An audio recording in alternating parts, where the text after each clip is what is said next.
안녕? 우리는 청소년 사회 참여 발표 대회를 준비 중인 Special Education for X, 그러니까 섹스팀이야. 주절주절 계속 얘기하면 재미가 없으니까 바로 본론으로 가자. 혹시 성교육 받은 적 있어? 성하면 뭐가 떠올라? 남녀? 성관계? 이런 말들이 떠오르는데, 그런데 우리는 어른이 되면 꼭 필요한 지식, 성에 대하여 충분히 교육받고 있다고 생각해? 학교에서 성교육을 한다고 하면 항상 쓰는 레퍼토리가 있지. 정자와 난자가 만나서 아기를 만들고 어쩌고 저쩌고. 실제로 필요한 성교육이 아닌 이론적이거나 형식적인 성교육에서 학교 성교육은 끝나. 교육부에서 권고하고 있는 학생들의 연간 성교육 시간은 15시간인데 과연 우리들 중에 이 시간을 채워서 들은 사람 손?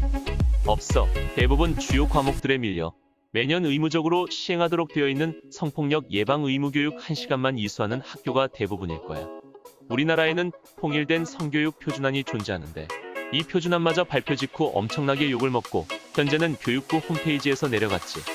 한번 쓱 보니까 논란이 되었던 부분은 싹 지워버렸더라고. 우리만 이게 문제라고 느끼나 해서 13개 학교 중고등학생을 대상으로 설문조사를 했는데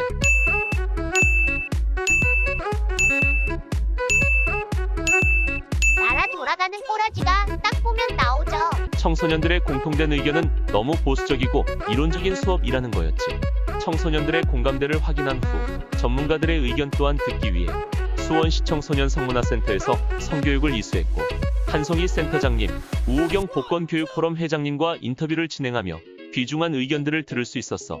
성교육 표준안에 심각한 문제가 있어 당장 폐기해야 합니다. 학생들이 흥미를 가질 수 있는 방향으로 성교육을 진행해야 합니다.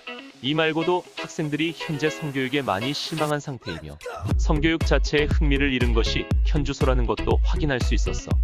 또한 보건교육포럼 회장님과의 인터뷰에서는 보건교육이 성교육의 역할을 수행하고 있지만 선택 과목이라는 지위와 애매한 교육과정 속의 위치로 인해 제대로 교육되지 못하고 있는 것이 현실이라고 하셨지.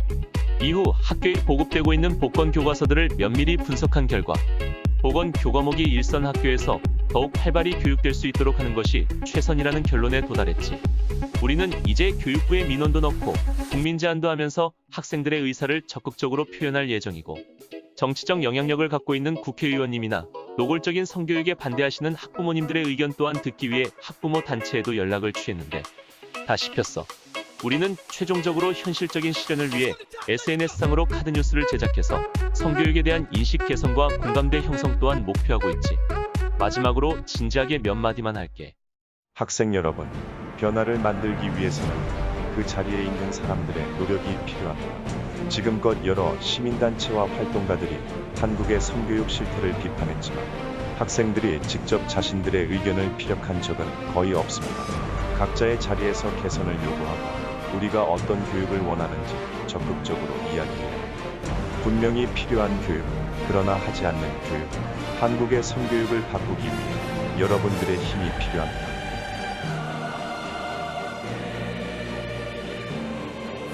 감사합니다.